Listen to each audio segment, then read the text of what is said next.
What's going on, everyone? Welcome to another edition of the Quality Talks podcast. I hope you're all gearing up for Christmas. We're not too far away now. The nights are dark, the mornings are dark, but we've got some energy and some brightness on the show for you today. I'm really excited. I don't know whether you follow me on LinkedIn or not, but over recent weeks, I've been posting a couple of updates on a book that I've been reading, which is Managed by Morons by James Lawther. And I'm really excited to say that I've got James on the show with me this evening to talk all about the book and lots more around leadership. And we're going to really get stuck into that. So I'm going to hand over to James. Hi, James. How are you? I'm very good. Thank you very much. How are you? I'm very well. Welcome to the show. Would you like to just introduce yourself to the audience? Oh, what can I say? Well, I'm getting a bit long in the tooth. So I am, what am I, 57 years old. I spent 33 years in corporate Britain. And I've done all sorts of things, really. I've packed frozen peas. I've stacked the nation's shelves with chicken curry.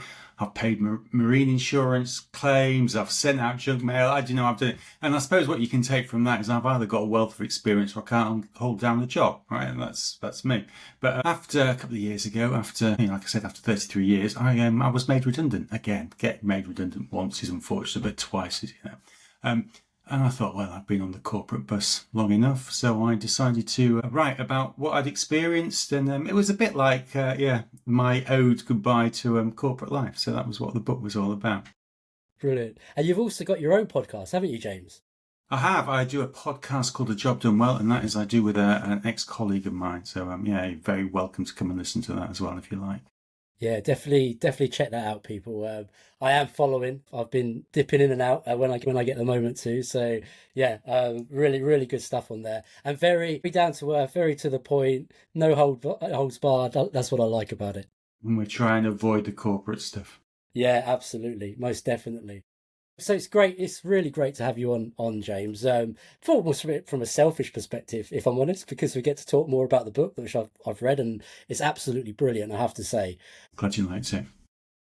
It's resonated with me in so many different ways. That often when I read books on leadership, it's very theoretical. But what I loved about your book is it really brings it down to earth. It really gives great examples, different experiments that have been run over the years, all this kind of stuff that sort of helps shape the thinking and shape the narrative that you flow through with the book as you tell the story. How did it come about? I know you mentioned like you wanted to do something different coming out of and being made redundant and stuff like that. So, but what was the sort of the energy behind it? Well, it started, when I was 40, so we are going back, crikey, 15 odd years. The first time I was made redundant, I set off by myself, and it was when blogging was a very big thing. Yes. And so I started blogging as a way of promoting my business. And I actually quite like blogging. It's quite an interesting thing to do because you've got to take an idea. It sounds a bit esoteric, but it's a little bit like poetry. You've got to take an idea and then make it interesting and accessible for people. So I blogged. I must have blogged for about 10, 15 years. So I've got this collection of stories and bits and pieces. Yeah. And I suppose that was really the seed for it. They say everyone's got one book in them. Maybe that's true. But for me, it was really a copy and paste of all this stuff that I'd written before and then trying to knock it together into something that was intelligible for people. So that's where it came from. That's really interesting. And I think it's anybody that's looking to maybe that is a regular writer or anything like that. I think that's really good insight as to how you can then take all that, especially connecting it together in the way you have. I've got a copy of the book here for anybody. So that's the book, people. If you're interested, you can get it on Amazon.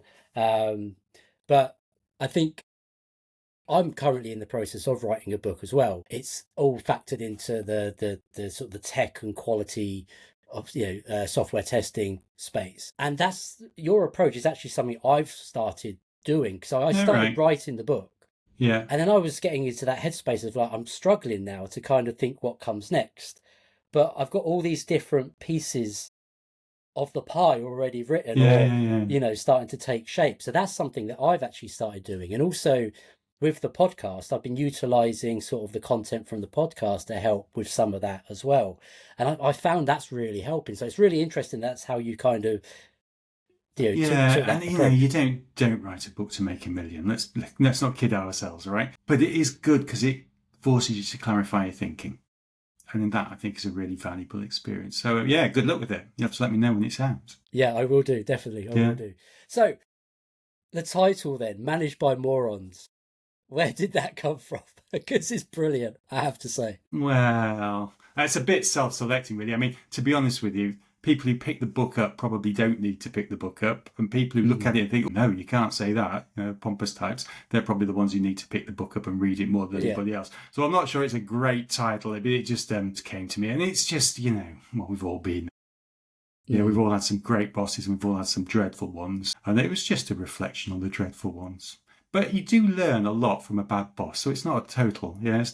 No, and that's something that we did an episode recently, and we were talking. We've done a lot around leadership on this podcast. It's a big subject matter for us. There in terms of guests that have come on, and Chris, who's my co-host, who hasn't been on for a while, but will be coming back soon.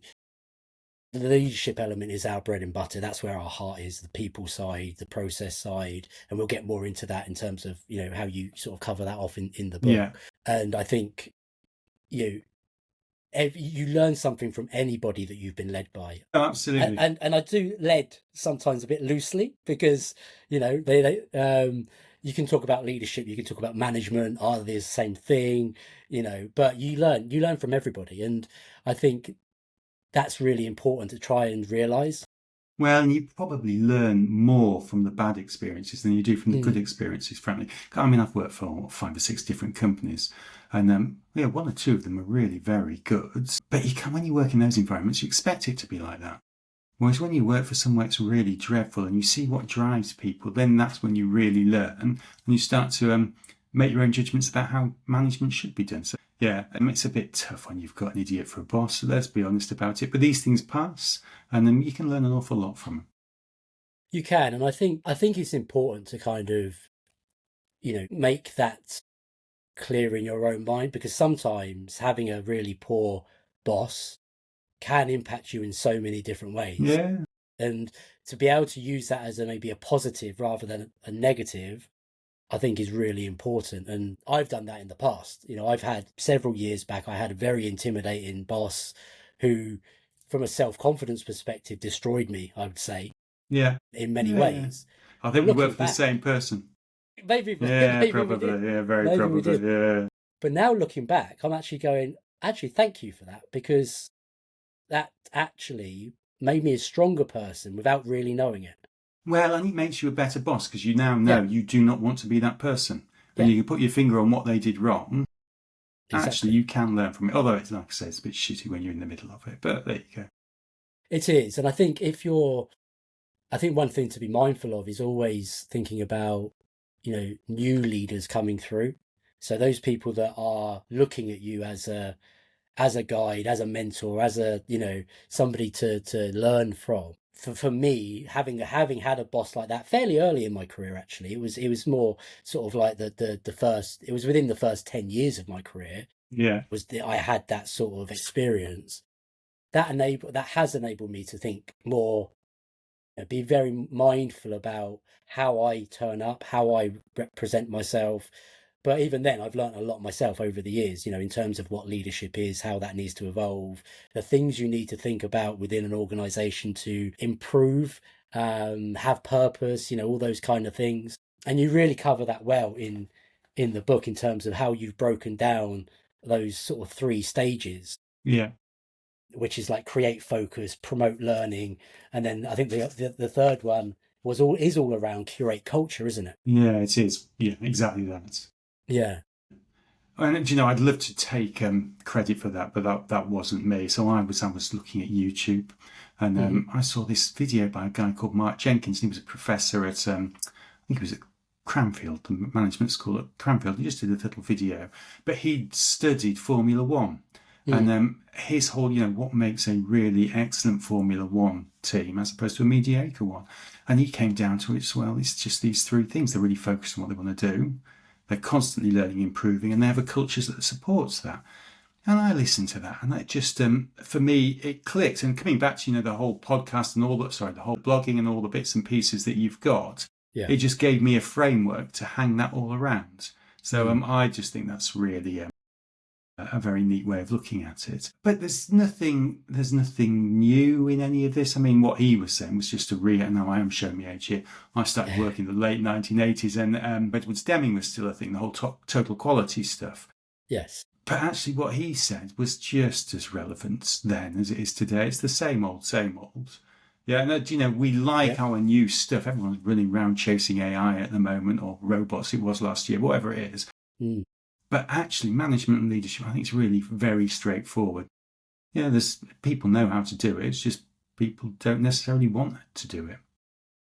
Yeah, and I think, like you say, I mean, nothing's really changed much in terms of the approach and what people are saying, and sometimes it's more about how it's said, maybe rather than the words themselves, or how it's positioned, and No, I totally agree.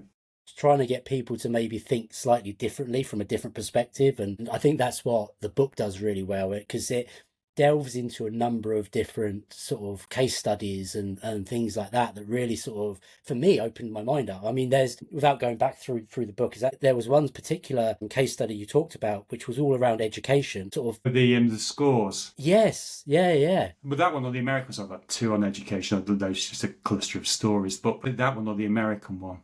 I think it was that the American scores. Scores. Yeah. And it's So I had this conversation. So I've got two daughters, but one of them was doing her A levels at the time, and it was just looking at grade inflation. So my daughter got, what did she get? 3 A's or something like that in her A levels, and she's crowing about how she's doing ever so well, right? And I got 2 A's and a flipping E. I did, I scraped through. This was in the late 80s, and but when you look at the numbers and you say, well, there's a graph in the book, it's a bit tragic, but if you want to know, what is the percentage of A's at A level, and you look at it, it just climbs and it climbs and it climbs and it climbs. And so you've got all this heat and light going on about schools and how good they are, and the way they measure them is by this score. But it's just pointless, because there's so much that goes on, isn't there? If you're a selective school, that gives you one thing. If the exams get easier, that gives you something else. Yeah, so what that score tells you about the performance of the school is, a bit negligible, I think. And it got me the opportunity to tell my daughter that she had it easy and the scores were easy when she got the 7. Yeah, but you see that all the time. But I mean, the whole thing about targets and measures, I suppose that's one of my pet peeves. But you give people a measure as a target, they will cheat to hit it. Well, yeah, and that comes through in a number of different scenarios in the book, doesn't it? In terms of, and I did an episode a few months back, and I've got this thing that I talk about, which is bonus-driven development. Bonus-driven development, yeah, I like that. Driven development, and it's all about. Is that a good thing or not? Let me have to guess. No, it's very much not. And not a good thing. We talk in the book. You talk about stack ranking and all that kind of, comparing Nonsense. people to people and creating that unhealthy competition, because everybody is about, well, what's in it for me? How do I get my bonus? And so bonus-driven development is very much about that. It's very much about people being set up to compete against the person sat next to them. And not really think about how they work as a team, but how they work as an individual and succeed on their own, which ultimately is not what we want. No, but it's endemic. It's everywhere. The whole bonus different coding. I like that. But there was so like I say, none of this stuff's new. Peter Drucker, you probably have heard of, but I don't know, 50 years ago, I can't remember the exact quote, but it was something like, there's more competition within organisations than there is between them, and it's usually a lot more vicious. But it's for exactly that point, most managers set their staff against each other. And I'm guessing, right, because I've never worked in coding, but I'm guessing you start giving people bonuses and they start hiding their bits and they stop collaborating. Yeah, and they won't try anything new for fear of failure. And you just get the same sort of behaviour, whichever industry you're in. You do, and I think it's really interesting. And I think that And that's kind of as I went through the book, having worked in tech for almost 30 years, it's kind of like, well, I know it well, and I've seen this happen over and over and over again. And then reading through the book and all these other examples of where it's happening, and where people are trying to cheat the system so that they hit their targets and they get their bonuses, and ultimately it becomes really toxic. That's the problem, right? But that's the system, and you talk a lot about fixing the system in the book. Yes.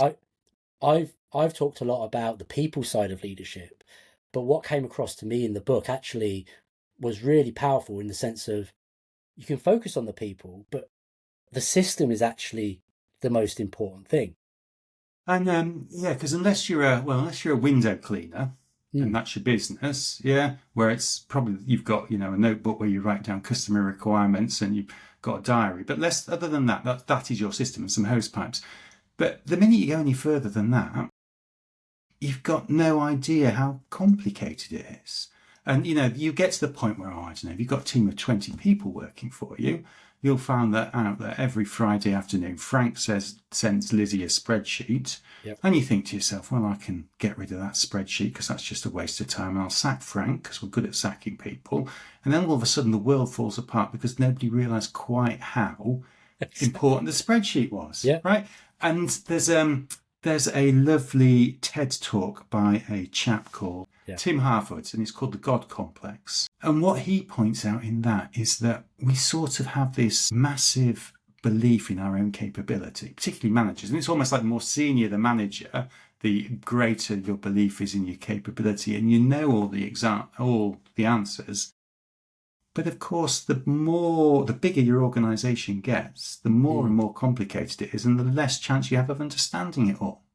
So really, there's only two ways to improve, and the first way, improve performance of the organisation, and the first way is to go and look and understand what people are doing. So this whole, you remember that TV programme, no doubt, Back to the Floor. I'm showing my age again. That must have been in the late 90s or something like that. Right, well, BBC produced, 13, 14 programmes where some chief executive goes back to the floor, and they had everything from Butlins holiday camps to HM prisons, but it was exactly the same. These people had got no idea of what was going on in their organisation, and you can't expect them to, right? You can't expect them to.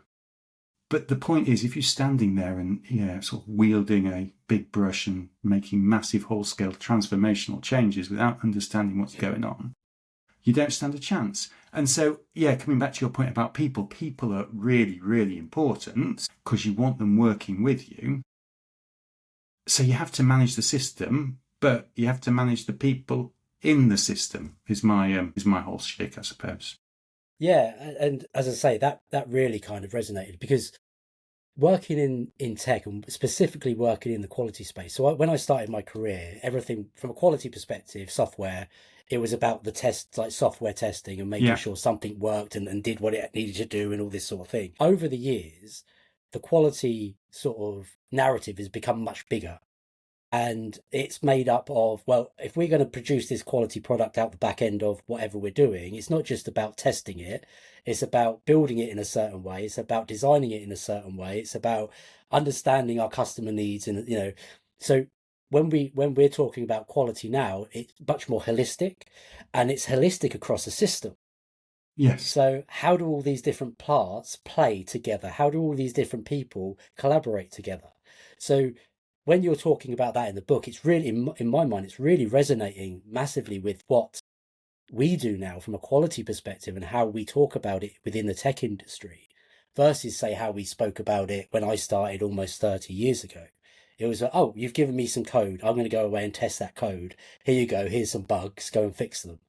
Now it's about, do we even have the right requirements in the first place? Do we even know what our customer needs? So you get to the whole point. I mean, I used to make fish fingers, and you have somebody standing at the end of the line inspecting the fish fingers and throwing out dodgy fish fingers. But it's just, you can't inspect your way out of a problem.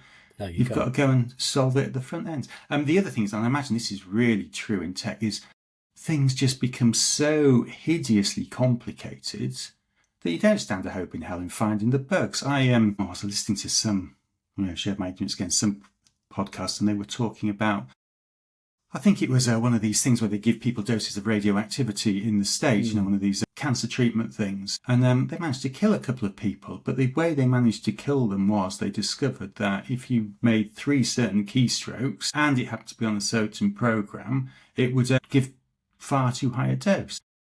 But bugs like that, you can't inspect your way and find them out. But then that comes down to the other thing, which I hope comes out in the book, which is this whole thing about blame. Because what you do need to do is when you've got a problem, you need people to highlight that problem and you need to jump up and down on it as quickly as possible. Yes. But otherwise people just hide stuff. And the minute they're hiding stuff, usually to your point, because they've got a nice big bonus if they don't do anything wrong, yeah, you're on a hiding to nothing. Maybe too many hidings in there, but you can take my point. No, but I think that's, that's where we start talking more about that psychological safety and people feeling comfortable to share that there is a mistake or there is something and they're not going to be blamed for that. Because if they feel as though, like you say, they're gonna be blamed, they're gonna be held accountable and maybe unfairly, and it isn't more from a team perspective, the likelihood is they are gonna hide that. And I've worked in teams where things haven't gone well and things have been brushed under the carpet a little bit here and there. Yeah.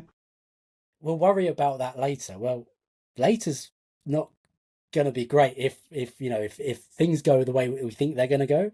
So we need to talk about it now. And how I always lead with my teams is to give them that space, and hopefully they feel that they can just come and open up about anything. And I think the challenge there becomes, like when we're talking about a system and a system being so large, you may have pockets of that system where people absolutely feel really comfortable talking to their line manager or their leader to say, this element isn't working, but then other parts, maybe not so much. So you've almost got this sort of inconsistent culture across the system, if that makes sense. Absolutely. Which I find really interesting and I find really challenging, because you've got different styles of leadership throughout.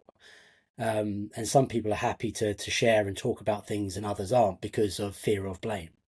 Yeah, and I think a lot of this comes down to education, actually, because I don't think, so in a lot of organisations, managers aren't taught the lessons. So a story which I think really highlights this is in the book I talk about the TWA flight that went into the mountain. Yeah, yes. So let me just bang on about that for a little bit, but I'll get to the point eventually. So I think it was 1974, and there was this TWA flight. It was coming out somewhere, I don't know, in the Midwest.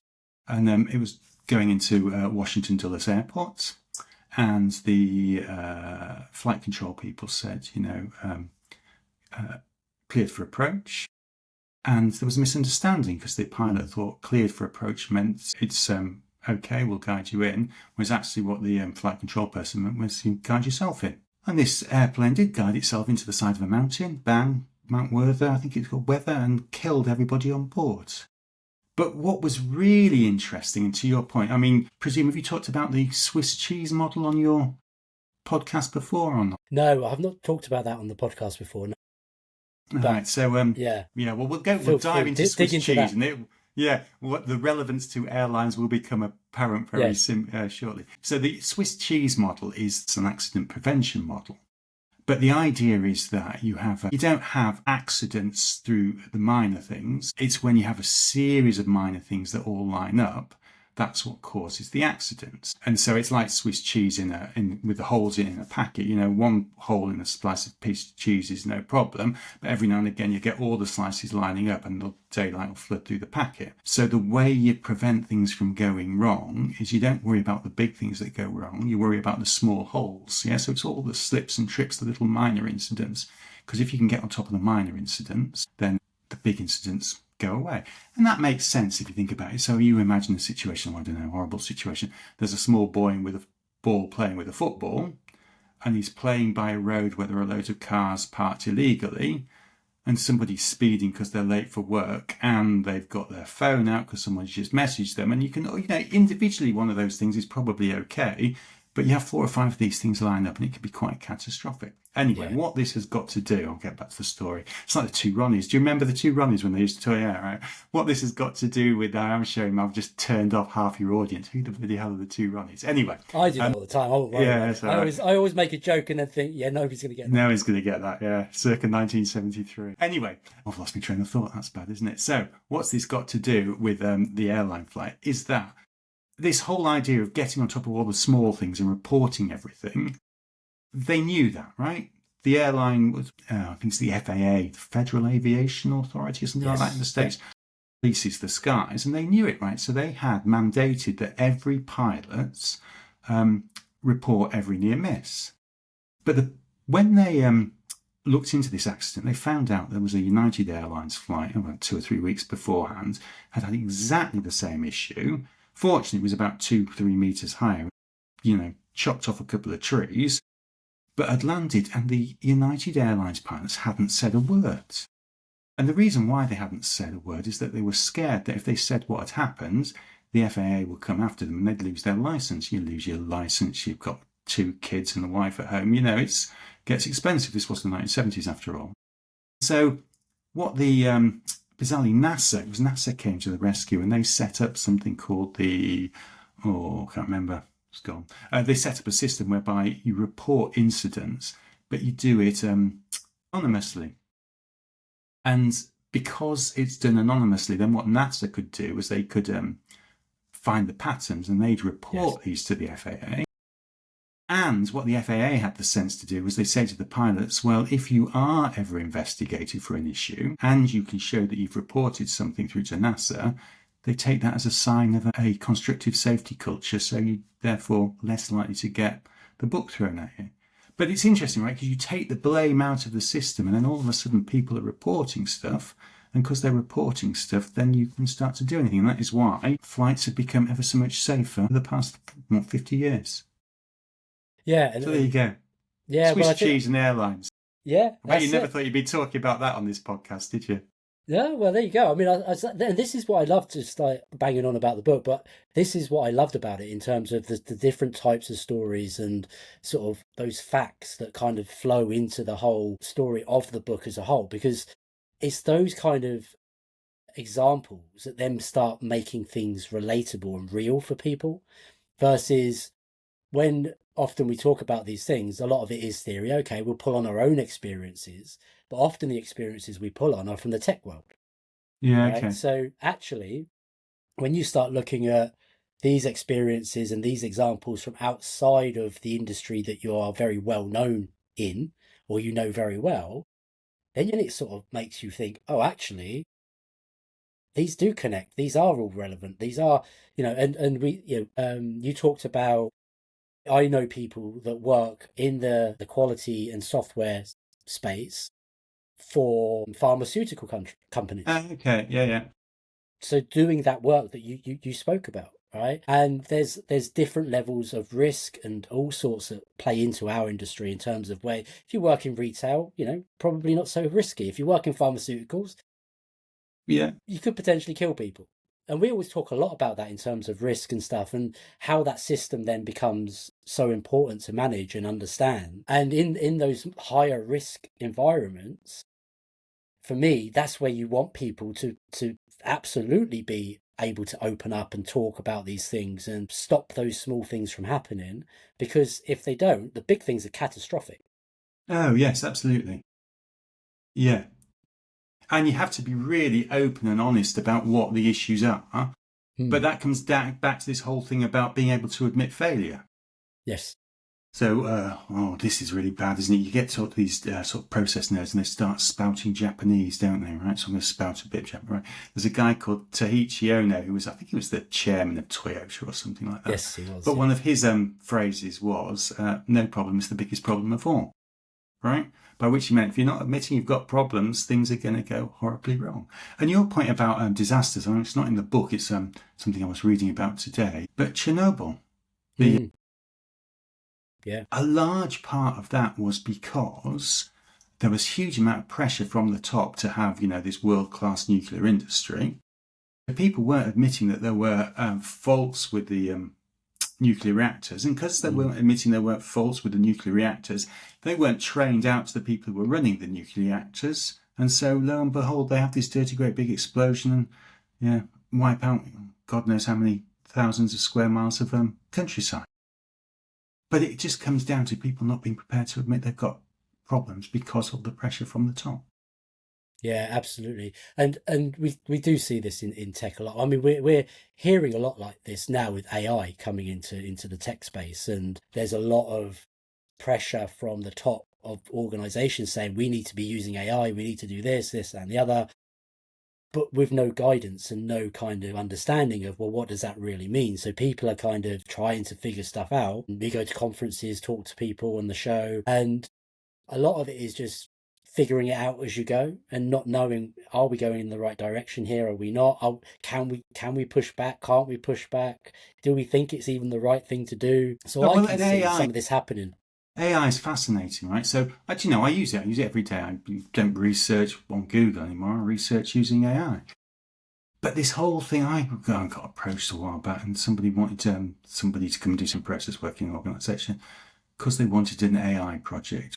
Well, why do they want an AI project? Because AI was sexy. So the answer is we're going to shove in AI. But to what end? What is the problem we are trying to fix? Which comes back to this whole God complex thing that we were talking about earlier on. So the real thing is you need to get close to the work and you need to test and learn. What you don't need to be doing is shoving in AI. Exactly. Yeah, because it's not gonna solve the problems. No, it's not. And what you said there just is something I say all the time, which is, the question I always ask is, what is the problem we're trying to solve? Right? What is the outcome we're trying to achieve?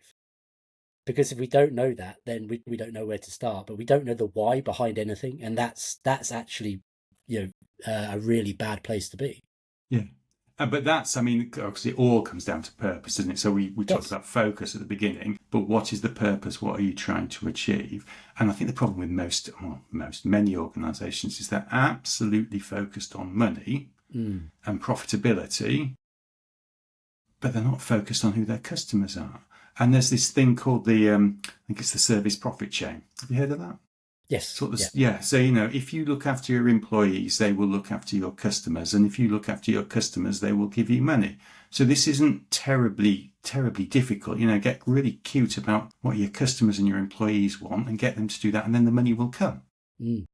Because we get so focused on the money, you throw in a whole host of projects and, you end up sacking a load of people to save money. And, they'd be surprised when things don't go according to plan. One of the other organisations I worked for a while was Mars Confectionery. And there was a guy called Forrest Mars. He was one of the brothers who ran the business. So he was a multi-billionaire, bless him, probably the richest man I've ever talked to. Oh, well, I say talked to. He told me off once, right? But what he said to me was, he's still talking. Yeah, this was the limit of my interaction with him. But what he said to me is, what you don't understand is you don't save yourself rich. So his point was, don't get worried about the cost saving. Get worried about, are you giving your customers what you want? Because the rest will come. But we miss that. We absolutely do. And I'll be honest, that's something that in our roles, from a quality perspective within tech, we're banging our heads against the brick wall on all the time, because we're coming at it from is this going to serve the customer's purpose? Is it going to add value? Versus often teams are pushed to just ship new things, ship new features as they're called, for a product, for a piece of software. But then you don't ever really hear as to whether it's actually made a difference to the customer. So one of the things we're always asking or trying to get teams and into the minds of teams is, what is the why? Who are the customers? Right. So when I I've worked in retail, I've worked in the airline industry, financial services. But in the retail space, for example, when I worked for Dunelm a few years ago, the customer could take on many different guises. So it could be the people that are coming into the store to purchase a product from you. And often that's the customer that people would assume. But then we also have store colleagues, so the software and the technology we build for store colleagues to be able to serve the customers. We'd also have the software and the technology and the products that our warehouse staff would use for deliveries, our customer call centers, and all these different things. So what I was always trying to tell people was like, well, you haven't just got one customer, you've got multiple customers within a business, and even teams to teams are customers of each other because of Absolutely. how the tech's built. So trying to get people to think what's right for the customer and how do we make sure that we're serving the customer, that has many different layers to it. Yeah, but people get really worried about that and upset. Well, who is my customer? And for God's sake, it's the person who's going to give you some money, right? It's as simple as that. Yeah? You might be doing something for somebody in the warehouse, who might be doing something for somebody in the store, who might be doing something for a customer, but ultimately you're worried about what the customer wants, right? For a while, I ran a data department in doesn't matter, a big financial services organisation. And I wanted to do a customer survey, right? Internal customers. So let's just do some sort of net promoter score, whatever it is. We'll send out some forms and we'll get people to tell us what they think of the service we offer. Because if we're doing that, we can make it better, right? It's not difficult. If you don't know, you can't make it better, can you? Anyway, my boss at the time looked at me and she said, hey, you can't do that. That's really dangerous. Well, if it's dangerous asking your customer what you think, what hope have you got? I mean, exactly. Just nuts. Yeah, and I think obviously I think the NPS score is often the sort of the prime measure of customer satisfaction that companies go after. But I think there's more to it in the sense of knowing what they want in the first place, understanding what they need in the first place versus how happy are they now. And I think there's always that element that gets missed a lot. And, some companies do it better than others. They actually go out and talk to their customers and try and understand more about, what is missing from our products, what is, what would make your life easier. And you do see that. So that's good. But often it's not done as much as it needs to be, because ultimately you want to make sure you're from day dot you're building something that is going to add value. Else nobody's going to spend their money, right? And to your point, that's ultimately what the business is trying to do, is make money. Yeah, you make money. That's what they're there to do. Or provide a service if you're in public service. Yeah. Yes. But absolutely, it's two sides of the same coin. But the problem is we get fixated on it, right? So we'll say we need to make our customers happy. Then some bright spark says, oh, we'll do an NPS survey. And then somebody else says, well, we better have some targets to make sure that we hit the NPS and make sure we get better. And then you get stupid things like, oh, my wife today, not stupid things like your wife. No, my wife wasn't the stupid thing. HMRC, Her Majesty's Revenue and Customs. So she had to submit a tax form. And so she submits this tax form and she owes the government some money, right? She owes the government money. You think they say, thank you very much, we'll take your money. What they did was they said, you haven't filled in your tax form correctly. You need to do this. And then they said, and we're closing this application, you make an application to pay, but we're closing this query down. So then she had to go in and she had to fill in the whole bloody thing all over again, as opposed to just giving this extra bit of information. And you sit back and you think, well, why did that happen? Exactly. I will bet X is X. The reason why is because some bright spark in the tax office has decided the best thing they can do is clear the task quickly. So somebody's got a target to clear the task quickly. And so what they do is they close these things down as quickly as possible. But it's missing the point, absolutely missing the point, which then I suppose takes us back to where you started about the system versus the people, because we're hell bent on managing the people to hit targets rather than improving the system to give stuff to customers. Yeah, but there you go. I can get all preachy about this. No, but look, I'm in exactly the same headspace as you with that, right? And it's something, and that's why I came up with that term, bonus-driven development, because I've seen it so often, and I'm much more aligned to rewarding teams as a whole, as a collective, than rewarding individuals. Okay, that's not easy, that's complex, that has its own challenges. But what it does do is it starts guiding and governing more purpose, team purpose. It helps ask better questions of what is it we're trying to achieve, what's the outcome we're aiming for collectively, and how do we do that together? Because ultimately, if we achieve this together, then we get rewarded. rather than the person on my right and the person on my left competing with me to get to their targets. And like you say, we'll put this new process in place to close these applications as quickly as possible because I have a target to beat. If that is the case, it doesn't really help anything. So rewarding teams for me is the way to go.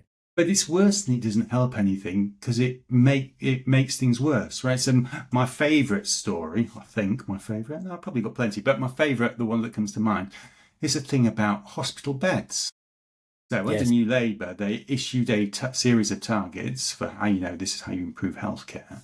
And one of the targets was if somebody comes in on an emergency into A&E, you've got 12 hours to get them into a hospital bed. So what they did, they bring people in on stretchers, or as the Americans would say, gurneys, because gurney's got wheels on it. So you reel this thing in. And then they were employing porters in this hospital, 11 hours and 59 minutes. They'd be running around, taking the flipping wheels off these gurneys so that they could claim they were beds and they'd hit the target. And then, of course, they'd find somewhere and then the porter would have to go and put the flipping wheels back on. And none of this has got anything to do with improving healthcare. So it really is, absolutely. The minute you start to give people these targets is the minute you start to, you compartmentalize it, and you stop looking at the whole system. You're just looking at optimizing this little bit. And that whole term sub-optimization is, if you optimize all the little bits, you actually make the whole thing worse. But people don't realize that. So you have to roll back up and, and look at the whole. Absolutely. Yeah, no, absolutely. And we see this a lot in tech. We've definitely seen it over more recent years I'm not sure how familiar you are with the agile methodology within. Yeah. Well, that's exactly, I nearly went to that, but that's all about finding out what your customer wants, isn't it? Yes, it is. It is. But there's measurements in there as well. So depending on the type of, I'm going to call it system or framework or methodology within, whether you're using Kanban, whether you're using Scrum, there's ways to track work. Right. Yeah. And so there's these concept of points and story points and teams delivering velocity of points. And I've been in teams where it's like, well, we've done 150 points this sprint and this other team's only done 20. And it's like, yeah, but you estimate the work. So you could give it as many points as you like. It doesn't matter. It's pointless. But I've also been in teams where teams get rewarded for the more points they do, the better it looks. Which is why my book was called Managed by Morons, because you're just driving the wrong behaviour, and it comes from the top. And this is the real issue. It comes from the top. I mean, and not organisations are like this. I mean, well, here's a contentious one, but the organisation that has really impressed me is Amazon. And you benefit of hindsight. I wouldn't read a flipping book. I'd have bought a load of Amazon shares 20 years ago. That would have been the way to make a lot of money, right? That hit hard. Actually, when I read that bit, yeah. But the thing that Jeff Bezos allegedly has always said is when you're having a conversation about what you're designing and who you're designing it for, it's said that he always has an empty chair in the room, and that's the chair that the customer's in. So you always say, and what would the customer think of this? And the whole thing about, one of the stories was the thing about when you've ordered something and you've already bought it, it warns you that you've already bought it. Well, how many other organisations would do that? Now, I'm not saying Amazon is perfect, because I'm sure it's not. But they're obviously doing something right because of the way they've dominated the market. Yeah, absolutely. And I think just having that mindset of, we're not just building something or selling something. It's got to have a purpose. It's got to have value. So therefore, what is the value to the customer? And that's what we should be driving towards. Like having that empty chair in the room helps you ask that question. It's a reminder of who is the customer? What do they want? Would this actually work for them? Because that then becomes your purpose. I just want to come back to the system side of things, James, because there's a couple of books you mentioned around systems thinking as a whole. I've been looking into systems thinking more and more over recent years, more from a sort of looking at the landscape from a system perspective and understanding where and how do we build quality into our processes and into our products, right? So it's kind of coming at it from a slightly different lens, but for me, systems thinking is so obvious. Like, why wouldn't you think about the whole system when you're trying to improve, like, because just improving one bit here may make no difference because actually the problem's over here, Yeah. right? Or may You're make it ultimately, worse. Yeah. or may make it worse because ultimately all you're doing really is that's a symptom of another problem. Yes. It's like if my back hurts, I assume, oh, it's my back, or maybe it's not my back, or maybe it's my No. leg, or maybe Well, it it's, could be, yeah, it could well be your leg, you know, frankly. Yeah, yeah. absolutely. So yes, I just want to sort of get your take more on the systems thinking side of things because you talk a little bit about that in the book, don't you? So where do I come from at this? Well, what is a system? Because everything's connected to everything ultimately. Yeah. But I started my career, as I said, I started in the fish finger factory. It was very glamorous in Grimsby, right? But the thing that I learned when I came out of my first job at university was, you do this, and then you do this, and then you do this, and then the fish finger drops off the end. So you get this whole sort of process mentality, things are linked together. I then went to work in a call centre and people would be running round shouting about AHT, average handle time. How long was it taking the agents to handle the calls? They're looking at this task, but they're not looking at the whole. But when you start and look at the whole, you then start to ask yourself, well, where are all these calls coming from? And what can I do to stop the calls coming in, which is far more productive than trying to deal with the calls as quickly as possible. Right, it comes back to my point about HMRC. Yeah, why did my wife fill in the tax form incorrectly because the flipping thing's complicated? Yeah, the solution is to make it simpler rather than just to bat it back. But we just end up becoming busy fools because we're busy trying to optimise our little bit. And a lot of this, I suppose it's the sort of management divide and conquer type, isn't it? You have a head of operations, you'll have a head of R&D, and you'll have a head of marketing, and you'll have a head of sales, and you just divide things down, and we build these pyramids, and that's great until you start to just worry about optimization within the pyramids rather than optimizing across the whole. I mean, for a lot of my career, I was Mr. How do you squeeze cost out of operations? And it's really easy. What you do is you go and look at where the work moves from one department to another, because that's invariably where the screw-ups are. Yeah. When I was working in insurance, it was the difference between an insurance when it went from a claims department to a fraud department. That was where they were messing it up. The bit in the claims department was beautiful. They'd optimised that. The bit in the fraud department was beautiful. But it was where, and of course, that's where all the finger pointing goes on. You haven't given us this right. You haven't done that right. So it's really obvious when you stand back and look.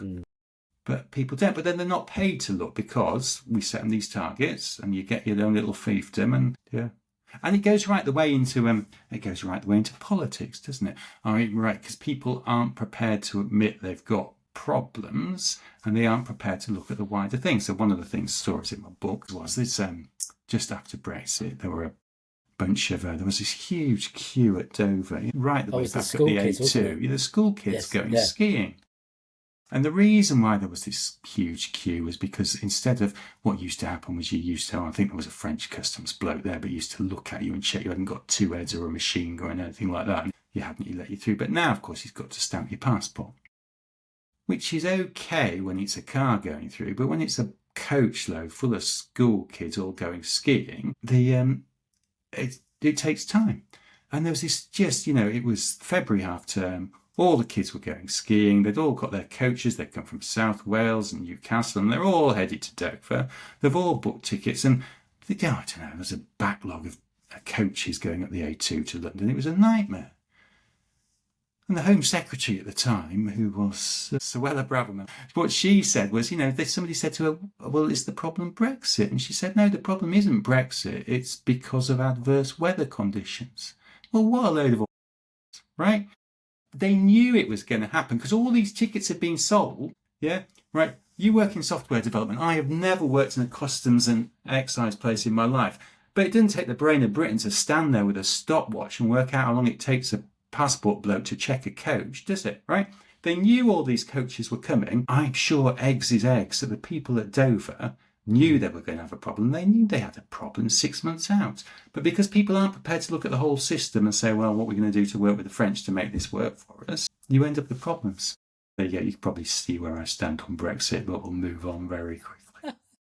But I think no, and as I say, I've said this a couple of times, but how that resonates across so many different industries, it's just plain as day for me. It's, that understanding the system, people being a people leader, people first leader is so important.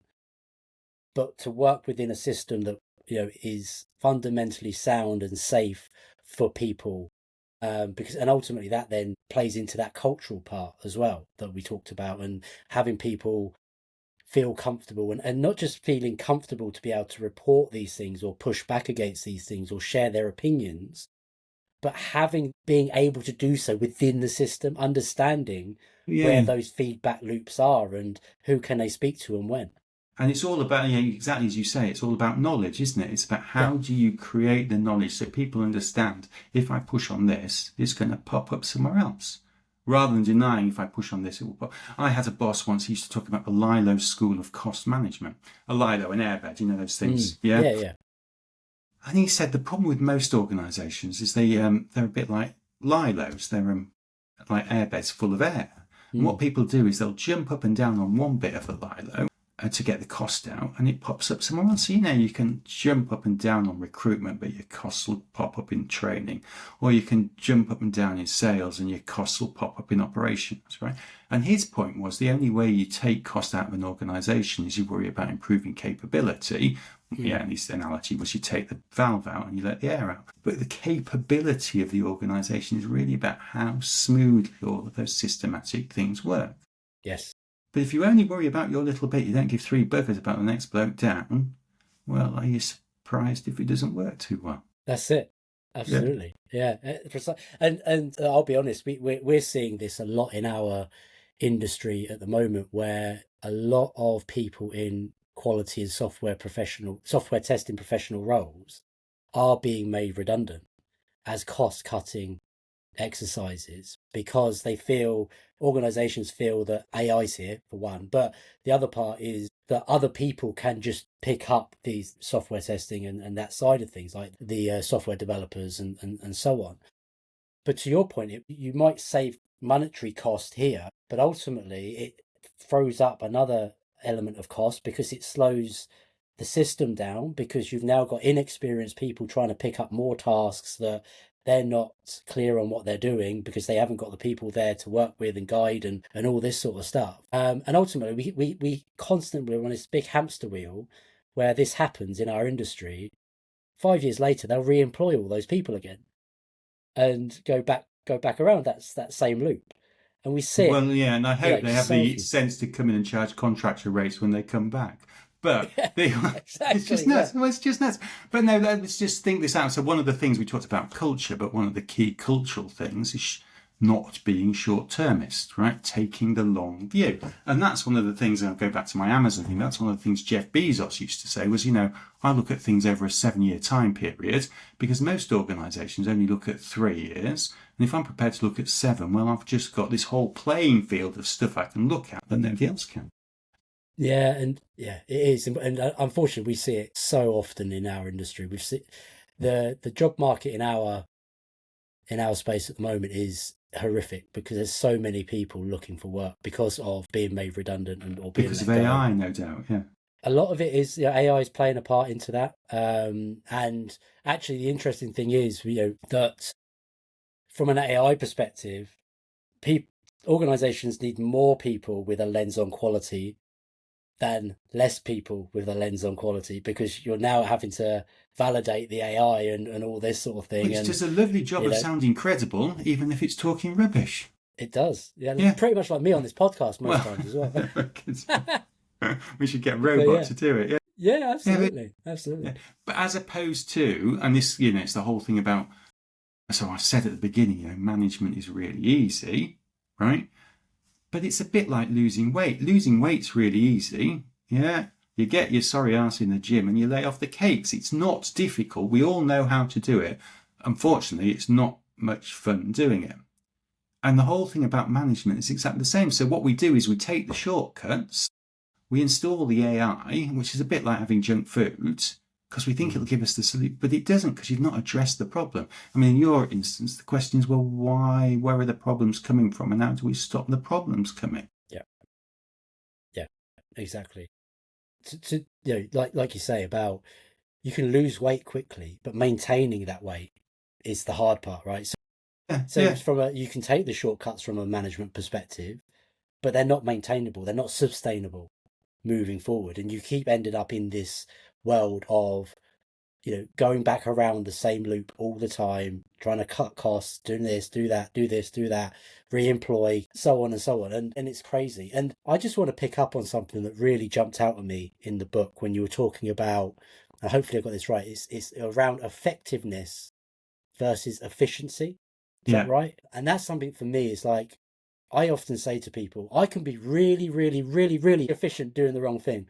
Just ask my wife because, she'll be like, what are you doing? I'm doing this. And but you don't need to be doing that. You need to be doing this. And you see this a lot within organizations where they try to drive efficiency, um, but Well, we then talk about but they don't efficiencies talk about effectiveness. endlessly. Yeah, you rarely hear managers talking about effectiveness. Yeah. Very rare. And I think that for me really jumped out in the book because it's, whenever we're doing, whenever we're looking at teams, it's like, how do we become more productive? How do we become more efficient? Right. And okay, there's so many different ways you can do that, right? It's like you could do less work but is it really, are we hitting the effectiveness that we need to hit? And It's often that's a harder question to get answered because people don't know what effective looks like. Yeah, because they haven't got the purpose to start off with. Exactly. Yes. What are we here to do? Which comes back to the whole thing about focus. What are you here to do? Yeah. And if you are here to, I don't know, make people well in a hospital. Yeah. Yeah. Being effective is not about how many appointments the GP can handle. Efficient is, but it's missing the point. And so it is, but all these things, it's a bit of a circular conversation, isn't it? But you start off not being really clear about what you're trying to do. Then what you do is you decide, well, it's about money, so we need to be efficient. So then you set some spurious targets for people, like weight loss, and that is what you see organisations doing because they get very short-termist about it, and they get very narrow targets. Right, and there's this. I did some stuff on NLP a long time ago, neuro-linguistic programming. But the one thing that stuck with me is this phrase: "The map is not the territory." Right, so you can give people some targets, that's great, but that's not what performance is. Right, so you give these people these very specific targets, which they then hit. Yeah, and then, but it's got nothing to do with the second part, which is learning. Which is how do you make the organisation, how is the organisation working and how do you make it better? It is. And I think we talk a lot about continuous learning and giving people the space to experiment and fail and coming back to that whole point around there should be no blame cast. We're giving you the opportunity to go away and try something. And if it doesn't work, fine. What have we learned from that? Use it as a learning experience. And for me, that's going to need to be a huge piece of the broader puzzle when it comes to what we're doing with AI adoption and things like that, because everybody's learning, everybody's trying to figure this stuff out. But if companies put too much pressure on people to get things right from the start, then everything's just going to fall away. They need to give them the space to learn and experiment and try new things to figure out what works best. Yes. And I think that's really important. Yeah, but it's quite interesting. So when if you're running a team and they are used to having this sort of the boss sits on your head and you do what the boss says, it's quite difficult to get them to the point whereby they open up and they'll try different things. So for my sins, I was a brilliant job. It's when you're a teenager, this is the job you wanted. I was the head of management information for an insurance company. I mean, you can imagine people were running away with excitement about this job, right? But it's one of these, hospital passes of a job, right? I got some bright spark, said, well, we've got a little bit of MI here, and we've got a bit of MI there, and we've got, Frank doing something in the corner over there. And they pulled all these people together and shoved them in a room and said, here you go, James, you can have it, make some efficiencies, by which they meant Saxon people. Right? Oh, lovely, thank you very much. Anyway, so I got this job, and within I think it was about 4 hours of it being announced that I was responsible, I got the organisational barons started phoning me, the sort of senior types who've got a bee in their bonnet about how important they are, screaming at me about how the AI was late or it was wrong or just dreadful. Anyway, so what I did was I got the guys in a room And I said, right, we need to understand how good we are, because you can't improve something if you don't know what's wrong to fix. Exactly. So they said, well, how do we know how good we are? So, well, it's quite simple, right? I'm really interested. There's well, you probably had it at dinner, but a sort of a manufacturing thing, OTIF, on time in full. Did I ship it when I said I was going to ship it? And did it all arrive? I said, I'll just have an OTIF measure, please. I want you to tell me, did you ship that piece of MI when you should have done, and was it all right there? How are we going to do this, James? Well, it's simple, right? You got your list of jobs. Get yourself a piece of paper and a pencil. You do a 5-bar gate, Yes, I got it out in time. No, I didn't. Well, we can't do that. Why can't you do that? Well, we need a system to measure it. Why do you need a system to measure it? Because it won't be fair. It won't be accurate. But the long and short of it was, they didn't want to do it because they thought I was going to jump up and down on their head when they got it wrong. And it took about, 3-4 months for me to persuade them that I wasn't that type of bloke and I wasn't going to start screaming at them. But it was fascinating. Once we got really clear about how we were doing, then I started to have a conversation about, well, if we've got this problem with this batch running over late, or if we've got this problem with this SQL server. I don't even know what a bloody SQL server is. But the point is, they did. Yeah, this SQL server keeps giving me jip. What do we need to do about it? Well, we can do this, we can do that, we can do... all right, I'll take your word for it. But off they went and did it. And what's really interesting was over about, 2 or 3 years, I started off with about 30 people. I ended up with about 10. All our customers were raving about how good we were. Nobody was sacked because they'd all left to go and do better jobs. But all they'd done was they just improved the system. Right? And it sounds like a fantastic story until I tell you that then somebody new came in and decided it'd be a good idea to do a cost saving and outsource the lot. And off it went to winter, and it all went to hell in a handcart, didn't it? But there you go. Yeah, and unfortunately, that's just where the morons come in. That's right. But I just want to pick up on something you said there, right? Which was they didn't want to do that because ultimately they didn't know whether they could trust you. Yeah, absolutely. Right. And for me, it's from day one into a new role, into a new organization, into a new team, in a leadership role. The first thing I'm looking to do is build trust. Right. And there's different ways you can do that. But for me, that's the most important thing that needs to be done. So because at that point, to your point there, then you can start having those honest conversations. Because until that trust is there, you're wasting your breath. Exactly. Yeah, and it's the whole thing about managing the people versus managing the system, right? Because if you start managing the people, the trust will go because you'll start shouting them about something. The trick is to create the environment where the people can do the best job possible to improve the system. Absolutely. Yeah. Absolutely. Yes, absolutely. Before we wrap this up, James, is there anything specific or anything more you want to talk about that to put out there for people in terms of, the book in particular, but the message from the book, and what direction people can go in? Yeah. Okay. So just a final thought. I went to a funeral last week. Very sad. When I was in my early 20s, I had a boss. He was a great boss. He died. He was 87, bless him, when he died. But I went to his funeral. But here's the thought for you, right? So if you're managing a team of people, the question you've got to ask yourself is, when you die in 30, 40, 50 years' time, are any of these buggers going to come to your funeral? Right? Or I had another boss, different guy, and he bought himself a Rolex, very expensive Rolex, and he just went around showing people how good his Rolex was. And so there's the question, right? Yeah. What sort of boss do you want to be? Yeah. Because when you're dead, the Rolex is no good to you. Yeah. Who's going to turn up at your funeral? That is the thing to think about. And it's not about being a soft touch. It's about creating an environment where people can do a really good job.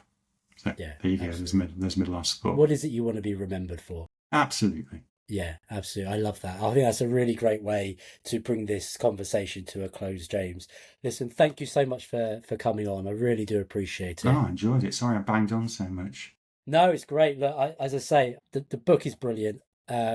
You've got some copies, actually. We were talking before we came on air. You've got some copies. What we're going to do for our listeners, for our audience, is We're going to do a little bit of a competition. We'll get this out onto LinkedIn and where you can win a copy of James's book. But if you can't wait for the competition, just go and buy it because it's bloody brilliant anyway, and you It's will a love it. great Christmas present. How's that? Thank you again, James. I really appreciate it.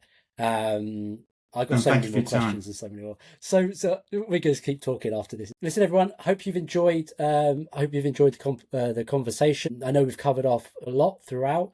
James, maybe you'll come on another time so we can delve into some of these areas a I little bit bang more. on for months, I can. Oh, that'll be brilliant. Thank you, everybody, for listening. Thank you, everybody, for subscribing, sharing, commenting, and we really do appreciate it. Hope you all have an amazing Christmas. Spend the time with your family and friends, recharge, and get yourselves in a good place for smashing 2026 out the park. Take care for now. Goodbye.